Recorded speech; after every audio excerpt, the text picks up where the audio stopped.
Avec Laurent Capelletti. Bonjour Laurent, merci d'être avec nous en direct sur CNews et Europe 1. Laurent, vous êtes économiste, professeur au CNAM. J'imagine que vous avez scruté de très près ces deux vidéos de François Bayrou sur son compte YouTube FB Direct. L'une a été publiée hier aux alentours de 17h et l'autre vient d'être publiée d'ailleurs il y a quelques minutes. Qu'avez-vous pensé de ces vidéos et encore une fois, de ce message aux Français? Il faut faire des efforts budgétaires. Bonjour. On va dire que sur l'analyse globale, c'est-à-dire fondamentalement, nos déficits sont dus à un manque d'activité, hein, si je reprends les termes de François Bayrou.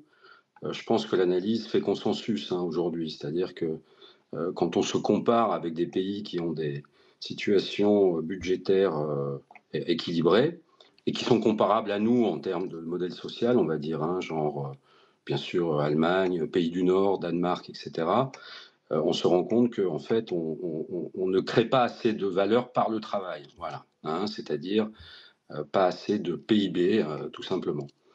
Donc, par rapport à ce que dit François Bayrou, moi, je trouve que l'analyse globale est bonne, et c'est la raison pour laquelle, en fait, euh, il y a un hiatus au niveau des 2 jours fériés non payés. C'est-à-dire que, oui, travailler 2 jours fériés en plus, ça irait dans le bon sens, ça créerait du PIB supplémentaire, donc des rentrées fiscales supplémentaires. C'est peut-être ça qu'il faut se piquer d'abord, hein.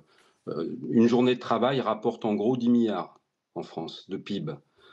Et sur ces 10 milliards, 4 milliards représentent des recettes fiscales pour les budgets publics. Vous voyez, et là, je parle de journées travaillées payées, hein.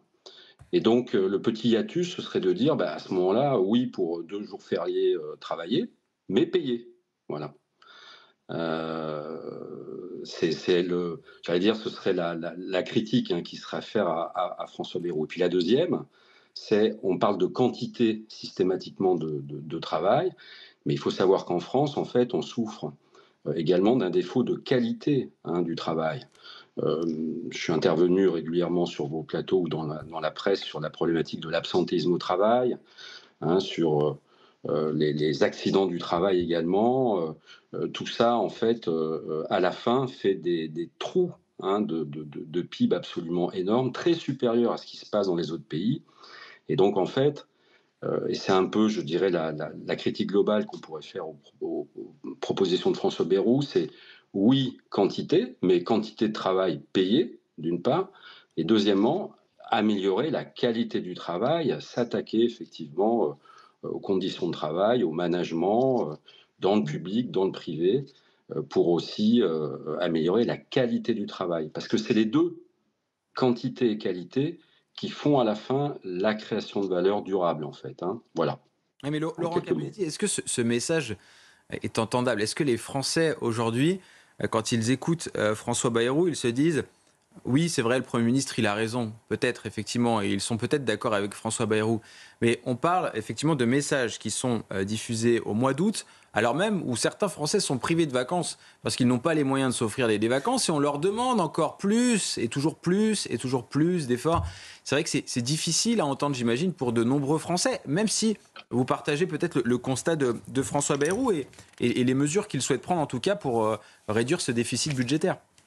Alors là, vous soulevez la problématique, en fait, politique. Vous avez parfaitement raison. C'est-à-dire que moi, là, le discours que je viens de tenir, c'est un discours rationnel, on va dire, d'économiste. Voilà ce qu'il faudrait faire. Maintenant, il faut vendre ça aux Français. Eh oui. Alors là, c'est le talent du politique, hein. Alors, la grande question, c'est comment faire. Je pense que j'ai déjà donné un premier élément de réponse. La première, en fait, c'est de faire un jeu visible gagnant-gagnant. C'est-à-dire que par rapport aux efforts demandés, il faut que les Français s'y retrouvent. Je reprenais l'exemple de ces 2 jours fériés non payés. Là, on est typiquement en fait dans l'effort, en fait, qui c'est pas un gagnant-gagnant, quoi, vous voyez.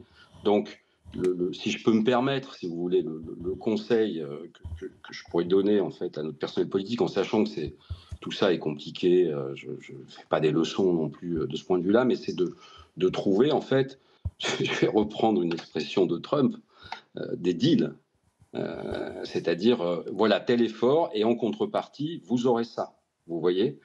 Et puis le deuxième point, ça c'est une partie qui est difficile, hein, parce qu'effectivement on a des Français qui souffrent, on a des Français qui sont au chômage, mais globalement, ces dernières années, quand on regarde les indicateurs macroéconomiques, c'est très surprenant, mais le pouvoir d'achat a été préservé, malgré l'inflation, par les différents boucliers qui ont été mis en place. Lors de la Covid, je ne vais pas refaire l'histoire, hein, mais il y a eu des systèmes de protection massifs, hein, pour préserver les revenus des Français. On a, on va dire, une quantité de travail qui est quand même très inférieure à ce qui se passe dans d'autres pays.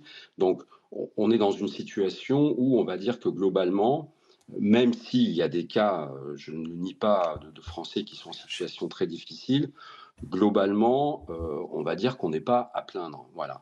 M Ça, c'est une partie difficile aussi, dure, mais à un moment donné, il faut aussi l'exprimer, le dire, et c'est le talent du politique, en fait, hein, de faire passer ces merci. messages. Merci beaucoup en tout cas Laurent Capelletti de nous avoir éclairé effectivement et nous avoir donné votre point de vue sur ces vidéos publiées par François Bayrou sur FB Direct, donc sa nouvelle chaîne YouTube qui a donc été lancée hier pour essayer de convaincre les Français pour vendre aux Français, voilà je vais reprendre vos mots et on va pouvoir réagir en plateau, vendre aux Français ce tour de vis budgétaire. David Corcero, et je me tournerai ensuite vers Michel Fayenne, mais David Corcero, effectivement, il faut le vendre aux Français. Il faut aussi que les Français achètent.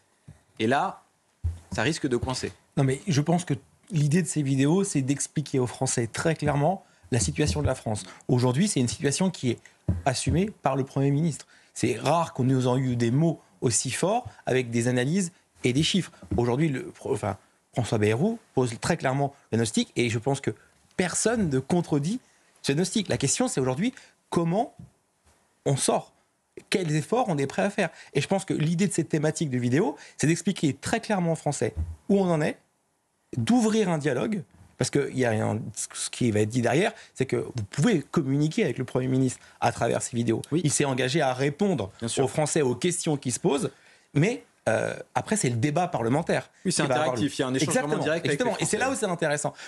C'est au jour aujourd'hui où la parole politique est un peu compliquée. Je trouve que c'est un bel effort. Alors après, la saison, est-ce que c'est le bon moment ou pas? Je ne suis pas là pour le juger, mais je pense que ouvrir le débat, expliquer aux Français, c'est aussi notre rôle. Après, le courage politique, c'est de prendre des décisions, d'agir et de trancher.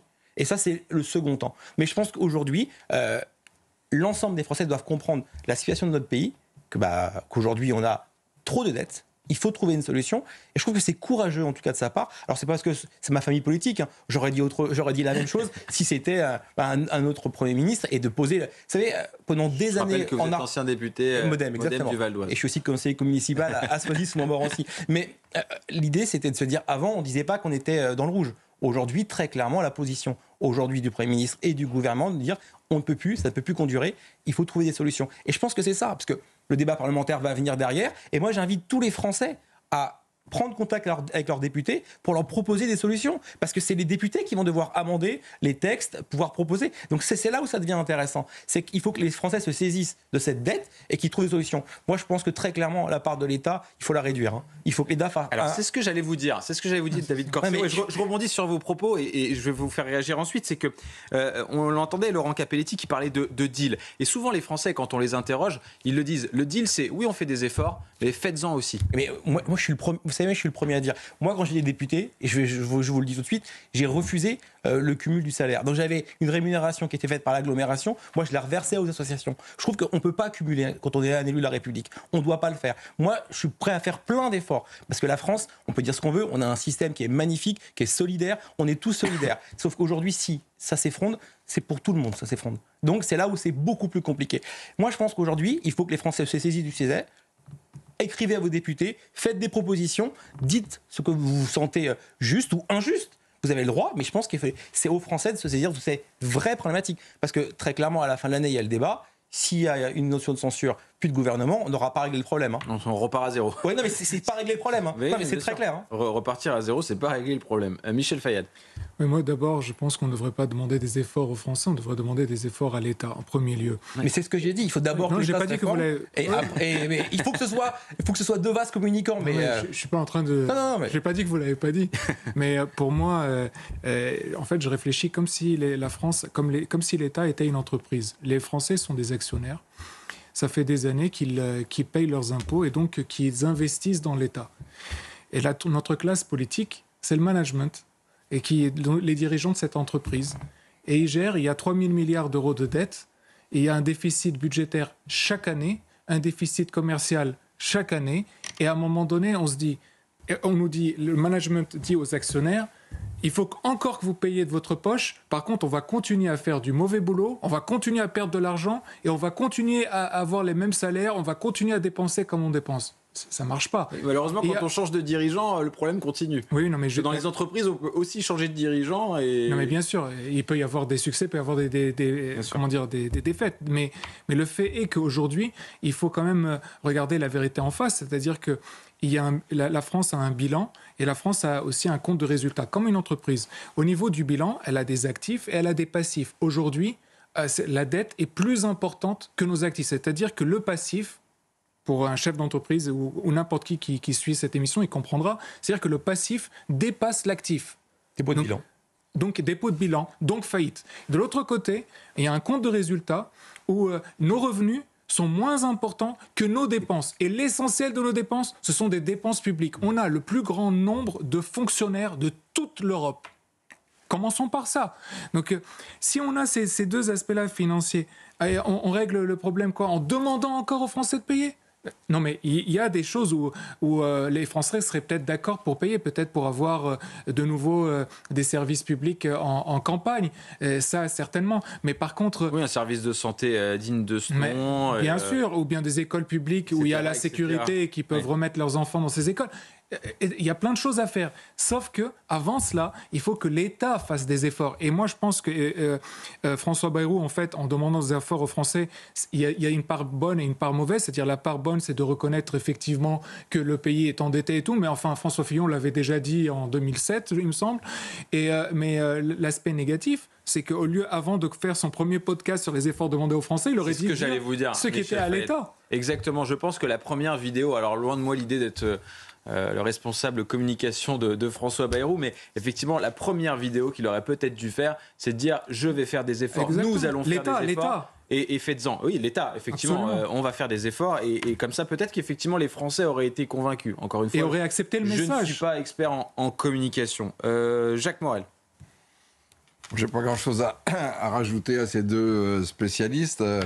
Bon, je trouve que l'idée du Premier ministre d'essayer d'aller convaincre un public... on peut parler de la forme aussi. Avec des moyens modernes de communication, pourquoi pas ? Parce que c'est tellement compliqué pour beaucoup de Français de comprendre le discours des politiques.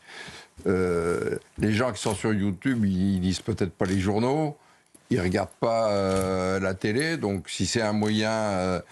pour leur faire... C'est un public plus jeune, effectivement. Le public de YouTube est un public plus jeune. Voilà. Encore que, j'imagine que François Bayrou veut s'adresser à tous les Français. Oui, mais là, au moins, ça va permettre de concerner des gens qui ne regardent pas les vecteurs de communication habituels. Bon, il faut reconnaître aussi que quand on suit les débats devant l'Assemblée nationale, à l'Assemblée nationale, c'est tellement compliqué...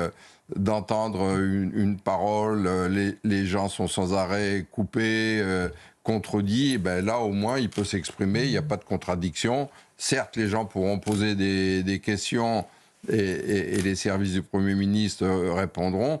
Pourquoi pas moi je pense que c'est un effort de communication, c'est l'utilisation des moyens modernes.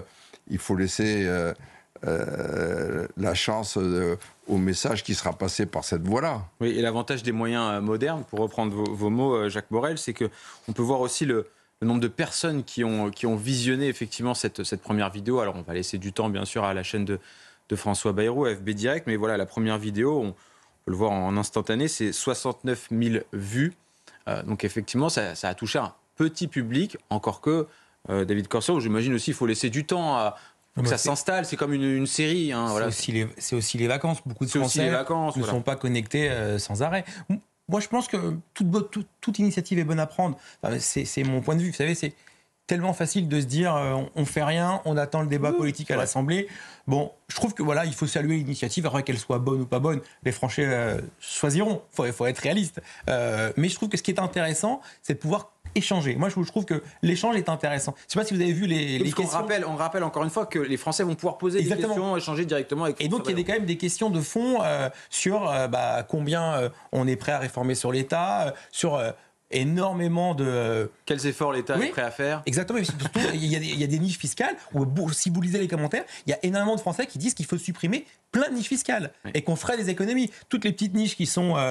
pour certains très faibles, mais qui permettent à d'autres de déduire beaucoup, on peut les supprimer. Donc je pense que c'est intéressant et je pense que ça apporte aussi peut-être une connaissance différente de ce que l'on peut faire sur le budget de la France. Maintenant, aujourd'hui, le résultat est le même, le débat parlementaire aura lieu et c'est l'Assemblée qui décidera. Voilà, avant d'évoquer la qualité de la scène, ça sera notre prochain sujet, puisqu'on va en parler dans un instant, mais peut-être un dernier mot là-dessus. Michel Fayet, plus sur la manière de communiquer de François Bayrou sur YouTube, vous en pensez quoi, vous, en tant qu'expert politique? Est-ce que vous pensez qu'effectivement c'est un moyen de communication comme un autre qui peut effectivement fonctionner et convaincre certains Français de ce tour de vis budgétaire?